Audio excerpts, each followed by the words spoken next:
je l'avais déjà mentionné dans différents articles, BIS4.1 a été conçu à partir d'un plan ou cinquième qui regroupait les différents modules à construire.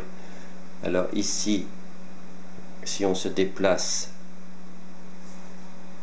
sur le réseau, nous voyons donc le module numéro 1, qui est le module principal, qui a été le plus long à réaliser, puisque c'est là qu'il y a une forte concentration d'appareils de voix que j'ai dû fabriquer.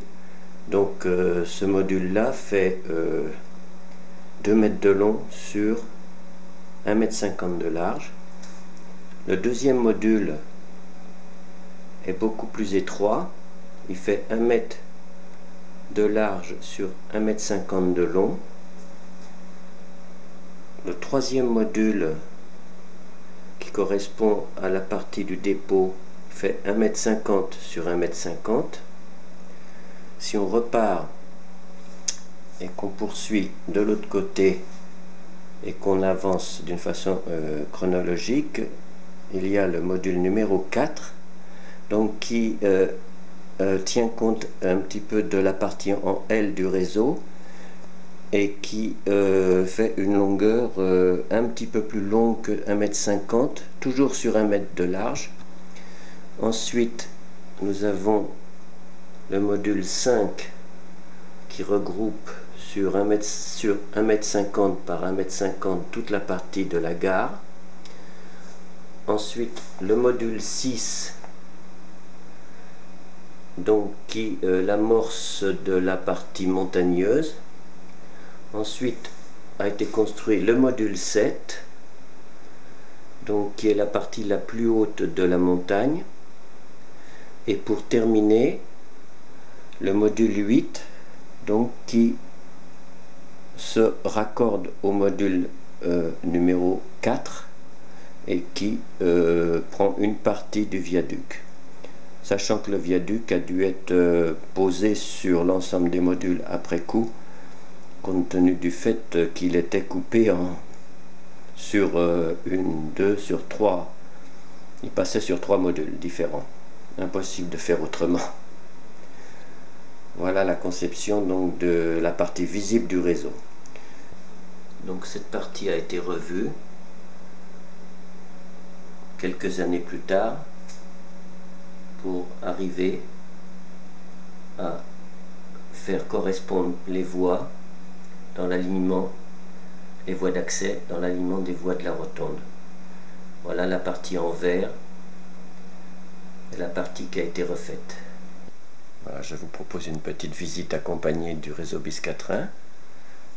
Alors là, nous sommes sur le dépôt qui est situé complètement à l'ouest du réseau, donc avec une hall marchandises et derrière, jusqu'en haut du plafond,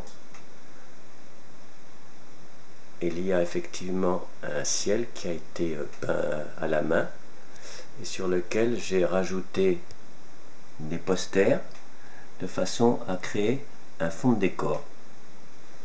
Alors là, on se déplace latéralement en allant vers l'est du réseau.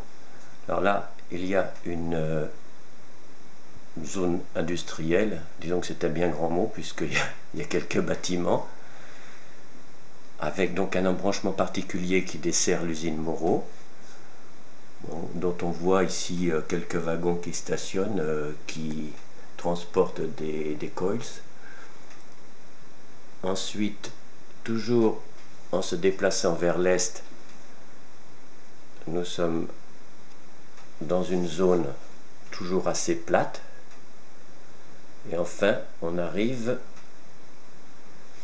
sur la deuxième partie du réseau, vers le poste 1 d'aiguillage de la gare Saint-Gilles. Et enfin, on arrive également sur la zone de gare terminus. Voilà, avec les bâtiments y compris la gare de Saint-Gilles qui est transversale et en surélévation par rapport aux voies, ce qui a permis d'ailleurs de faire une petite partie en souterrain qui rallonge un petit peu la longueur des voies. Alors là, effectivement, on s'aperçoit qu'il y a un manque, il manque une maquette. Donc c'est une trappe qui me permet de travailler actuellement sur l'électrification de la zone de gare terminus, qui n'est pas simple à faire parce que je n'ai plus beaucoup de place. Alors le module 6 est un module de transition qui permet de passer d'une zone de plateau à une zone montagneuse.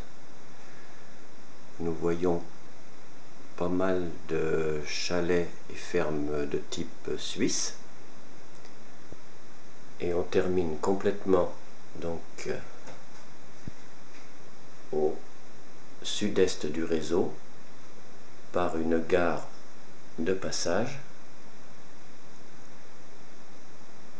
que j'ai nommée Clairville, qui permet de faire et qui permet d'installer quelques bâtiments de ville. On permet de faire une animation, toujours avec des posters qui délimitent le décor, avec un raccord d'arbustes qui font une transition, et tout à fait en haut, des sommets qui ont été peints à la main directement sur le plafond. Alors je précise que tous les coins de la pièce ont été arrondis de façon à ne pas créer d'angles qui sont souvent très visibles lorsque on se déplace avec une caméra, ce qui est le cas. Donc vous avez au-dessus effectivement la poutre qui maintient le toit. Donc, ici nous voyons un récepteur qui permet de recevoir des images par une caméra vidéo sans fil, donc lorsqu'on fait de la caméra embarquée, et juste à côté un petit enregistreur sur carte SD qui permet ensuite de stocker l'information et de la transmettre sur un PC, voire directement sur une télévision qui me permet de suivre en temps réel les déplacements des trains. Là nous voyons un convoi un petit peu spécial puisqu'il permet de tirer ou de pousser une caméra embarquée, donc qui est sans fil et qui est alimentée par un jeu de 8 piles 1,5 V, donc il délivre 12 volts, donc qui permet de me donner une image en temps réel sur une télévision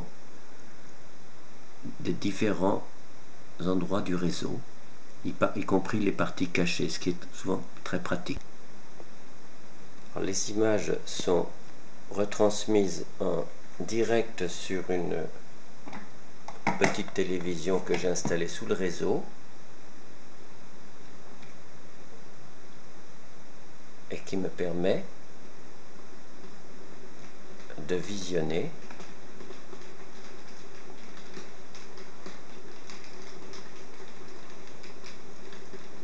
la circulation de train.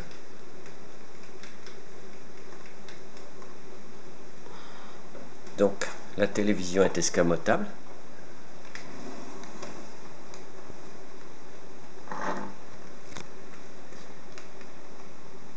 J'utilise surtout ce processus pour visionner les parties cachées du réseau, parce que de toute façon cette caméra là ne permet pas de faire de la haute définition, mais c'est quand même très pratique.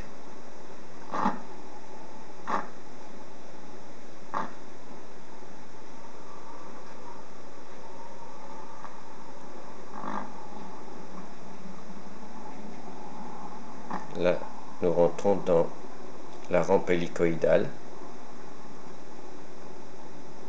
En plus, c'est une caméra qui est relativement sensible, qui permet de filmer même dans des conditions d'éclairage vraiment modestes. Alors là, nous sommes toujours dans la zone montagneuse, donc effectivement qui est le prétexte à un viaduc qui rejoint la zone de gare en traversant effectivement un grille de gare qui est assez complexe, mais qui permet surtout de desservir toutes les voies, y compris le dépôt, les voies de service. Donc en fait, nous avons 4 voies qui sont censées être des voies de départ, les premières que nous voyons là, et ensuite 4 voies qui sont des voies d'arrivée. En fait, la façon dont a été tracées les voies permettent un accès dans toutes les sens possibles, aussi bien en arrivée qu'en départ. Ensuite, cette voie qui passe sur le viaduc est une voie banalisée, donc qui peut être empruntée dans les deux sens et qui permet justement pour le trafic marchandises de pouvoir partir directement et rejoindre ensuite les voies principales par une petite bifurcation que nous voyons ici, donc qui rejoint la voie double. L'implantation des voies est faite sur 3 niveaux, donc de plus 0 à plus 30 cm, sachant que le niveau 0 se trouve être une gare souterraine que l'on aperçoit ici derrière une vitrine en façade et qui permet de stocker pas mal de rames. Donc en fait, il y a une gare souterraine sur ce niveau-là qui fait quasiment toute la longueur du réseau, et nous en avons une autre de l'autre côté en fond de décor qui regroupe encore 5 voies. Alors en façade, nous avons une double voie avec une bifurcation qui dirige, après avoir passé sous les voies du dépôt, qui dirige sur une voie unique derrière le poste 2 et qui emprunte derrière le pont que l'on voit là-bas une rampe hélicoïdale qui fait 3 tours et qui rejoint la gare souterraine.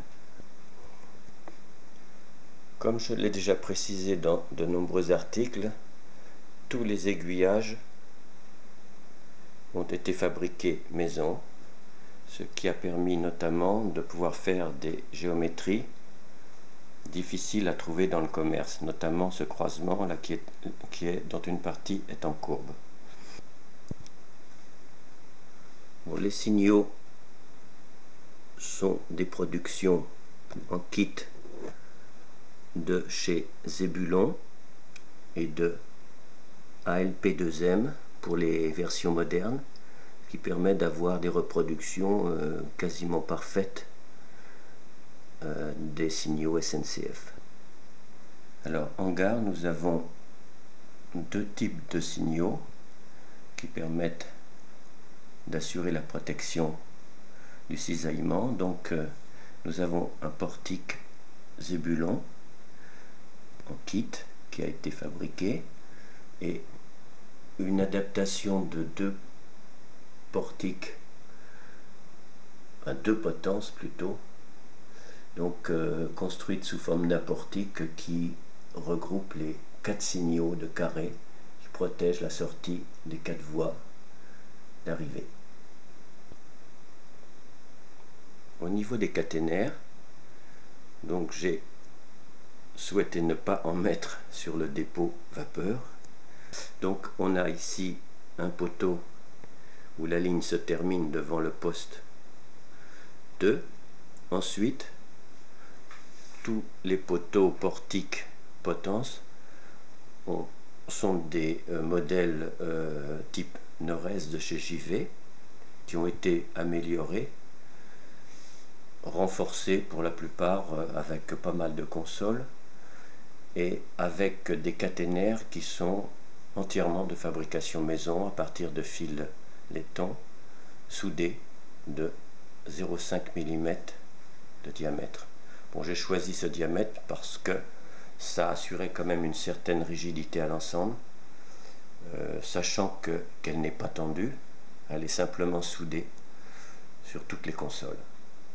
Alors, la difficulté maintenant, c'est d'arriver dans la zone de gare où effectivement nous nous trouvons devant des portiques allégés, des caténaires allégés à un seul fil, donc qui nécessitent de raccorder les fils porteurs que l'on voit ici sur les portiques précédents et qui doivent se terminer sur des tendeurs ici.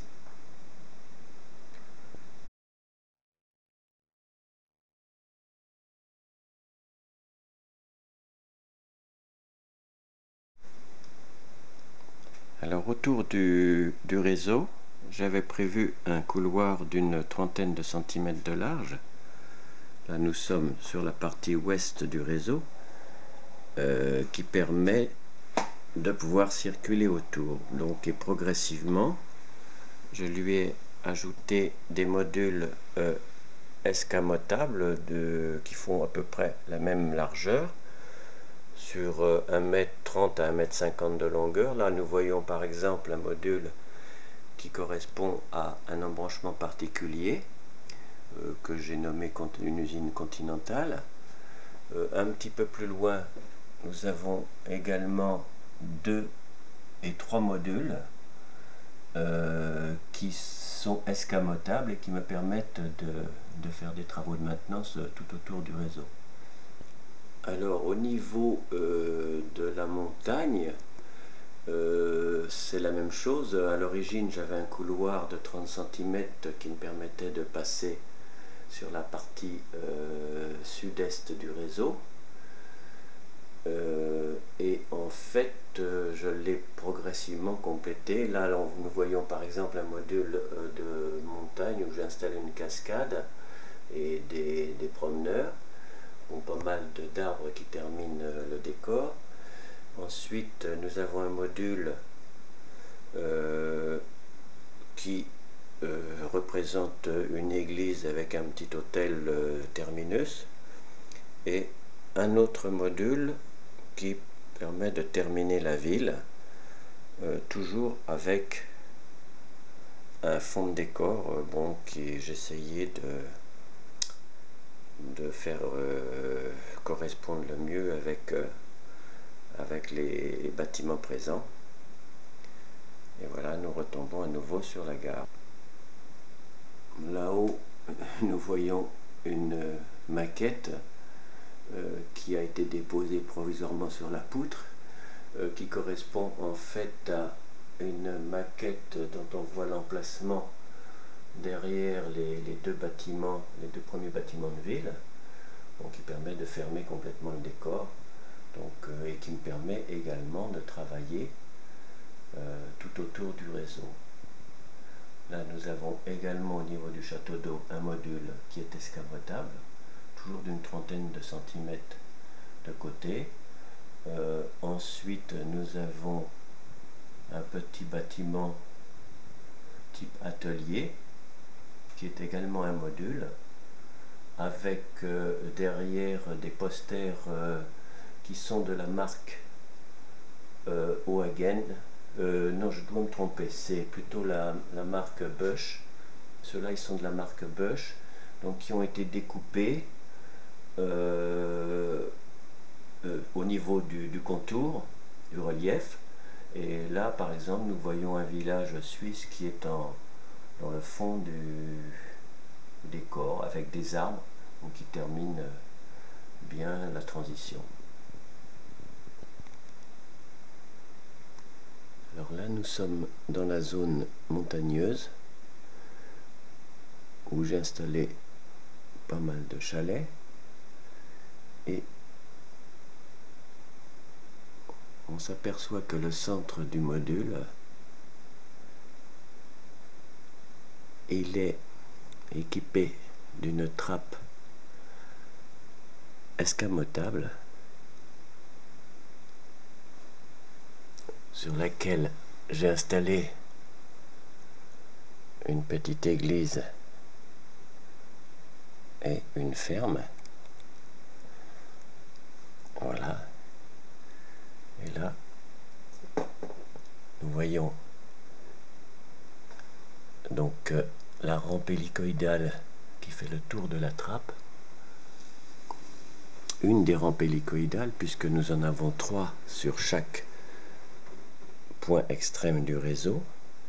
Et donc c'est cette rampe hélicoïdale qui passe du niveau 0 au niveau plus 30 qui débouche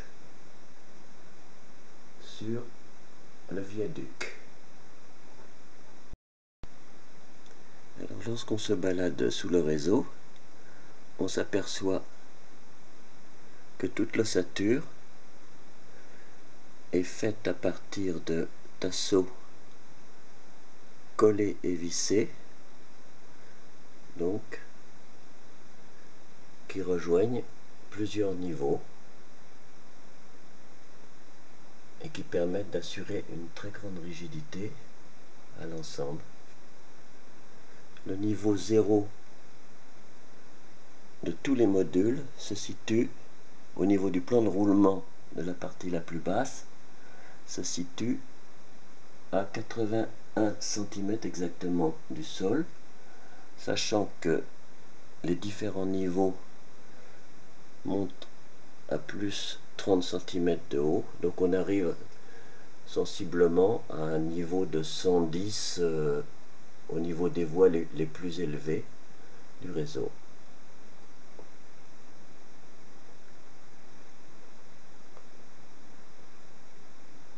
Voilà toute la structure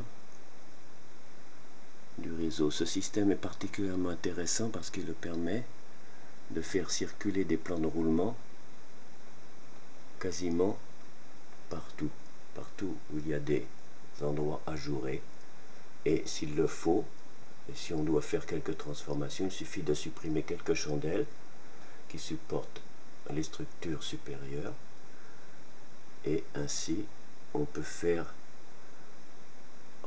rajouter à tout moment des voies, notamment pour augmenter la capacité des gares souterraines.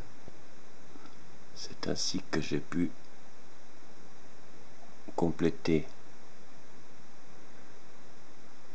la capacité de la gare souterraine en rajoutant des plans de roulement sur la partie nord du réseau, et donc j'ai pu rajouter environ, c'est pas même pas environ, c'est 5 voies supplémentaires, donc qui permettent de stocker des convois. Là nous nous trouvons sous la gare souterraine numéro 2 qui longe quasiment toute la longueur du réseau.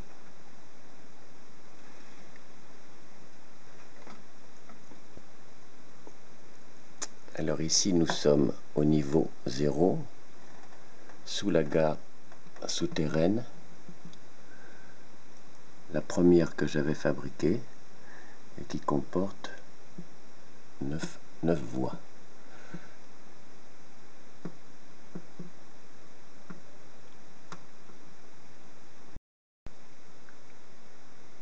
Alors sur la partie en L du réseau, j'ai installé de nombreuses trappes d'accès pour pouvoir faire des travaux de maintenance, éventuellement de nettoyage ou pour rajouter quelques éléments de décor.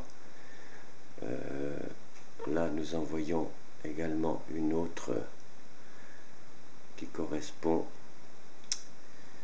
au bâtiment de la Cernam. Alors actuellement je suis en train de retirer les marquises des quais pour modifier l'éclairage qui était précédemment à base d'ampoule, qui donne un éclairage plutôt médiocre, et là je leur ai rajouté des rubans de LED qui vont donner un éclairage beaucoup plus uniforme.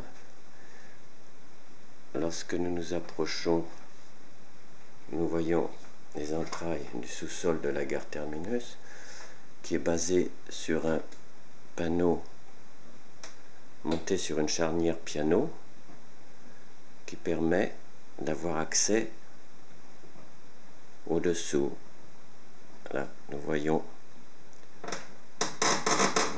voilà.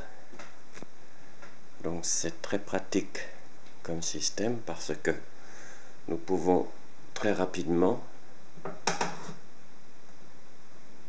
accéder au sous-sol pour pouvoir éventuellement enlever au moins les toiles d'araignée et quelquefois passer un petit coup de gomme sur les rails. Là nous voyons un des quais central, ou plutôt la marquise correspondante, donc équipée d'un ruban de LED et qui va pouvoir être, qui a été complètement connecté, qui va pouvoir être réinstallé sur le réseau. Bon, sachant que c'est un élément qui ne sera pas collé, de façon à pouvoir éventuellement intervenir à tout moment s'il y a de nouveaux travaux à faire dessus. Alors le câblage a été simplifié au maximum, de façon à ce que seulement 2 fils alimentent la totalité de la longueur des marquises. Bon, j'ai repéré simplement la polarité des LED en mettant un fil rouge pour le plus et un fil noir pour le moins. Alors le dessous de la gare terminus, qui est en fait correspond au plafond de la partie souterraine de la gare, a été équipé également de rubans de LED pour avoir un éclairage uniforme et suffisamment puissant pour éclairer tout le sous-sol de la gare au niveau des ascenseurs publics. Alors là, j'ai revu l'éclairage des quais. On arrive à un éclairage beaucoup plus régulier, mais qui a besoin d'être réglé au niveau de la puissance. Voilà, ça c'est le local où est abrité Biscatrin. Donc une annexe à la maison. Alors là, nous voyons le tableau de commande et de contrôle du réseau, donc qui est organisé sur un bâti à roulettes qui permet effectivement de le repousser.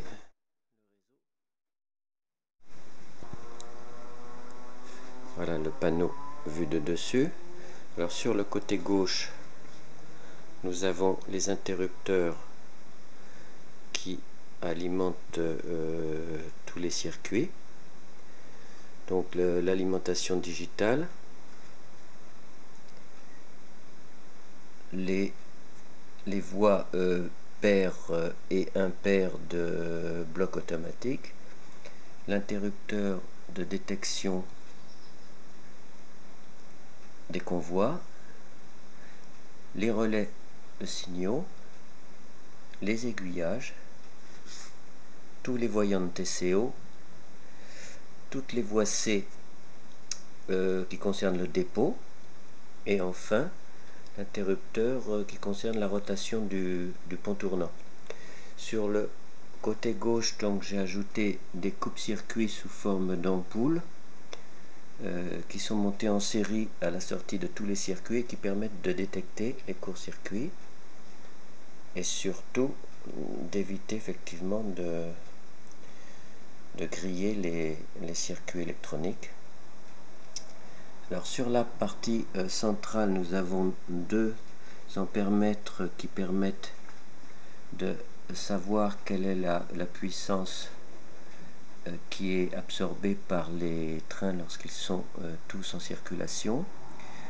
Alors là, nous avons des interrupteurs à glissière qui permettent de transférer des sources d'alimentation de type manuel sur un système automatique pour les cantons 1 et 9 qui correspondent aux cantons respectivement de départ et d'arrivée de la gare terminus.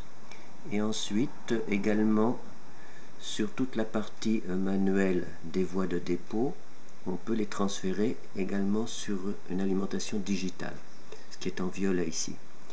Donc ensuite nous avons tous les interrupteurs qui transfèrent les sources d'alimentation de cantons en gestion analogique en bloc automatique sur un système digital, donc on peut faire canton par canton.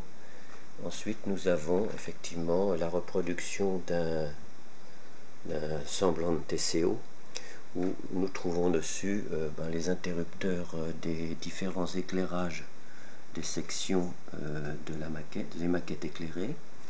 Nous avons tous les interrupteurs qui permettent de faire fonctionner les aiguillages séparément. Nous avons aussi des interrupteurs ici d'itinéraire qui permettent de déclencher toute une série d'aiguillages dans les zones de gare notamment. Et enfin nous avons pour chaque canton des voyants lumineux. Là par exemple nous avons le canton 4 qui est alimenté au niveau analogique et détecté. Donc si jamais j'inverse le courant et que je mets le courant correspondant, donc nous avons la loco qui peut partir en marche arrière. Alors également nous avons des interrupteurs qui permettent de faire un va-et-vient automatique à partir des voies de départ de la gare terminus, donc en passant par la gare de passage avec retour automatique dans la gare terminus avec une gestion complètement automatique. Également des automatismes en gare souterraine, donc qui permettent de faire partir des convois les uns derrière les autres alternativement. Donc idem sur les automatismes de la gare souterraine 2. Alors l'intérieur, donc évidemment l'intérieur de l'usine à gaz, donc effectivement c'est tout un faisceau de fils qui vont sur des relais notamment, des circuits électroniques qui assurent les mouvements d'automatisme, et ensuite nous avons sous le tableau de commande, nous avons tous les circuits électroniques de bloc automatique là, qui commandent la sécurité des trains lorsqu'ils se suivent en analogique, avec effectivement 5 potentiomètres pour chaque carte électronique qui commandent les démarrages progressifs, les inerties, les freinages, et tout ça étant réglable. Ensuite, complètement en bas et encore rajouté, donc une série de relais qui assurent les automatismes en gare souterraine. Donc ceux-là, ce sont des relais bistables qui fonctionnent avec des ILS. Il va sans dire effectivement que tout est repéré sur des plans au niveau du câblage, parce que lorsque on a lorsqu'on a des pannes, il faut pouvoir s'y retrouver dans tout ce fouillis de câbles. Mais bon, ça, jusqu'à présent, j'ai pas eu trop de soucis de ce côté-là. Nous sommes en mode analogique au niveau des sources d'alimentation. La sécurité est totale au niveau des trains.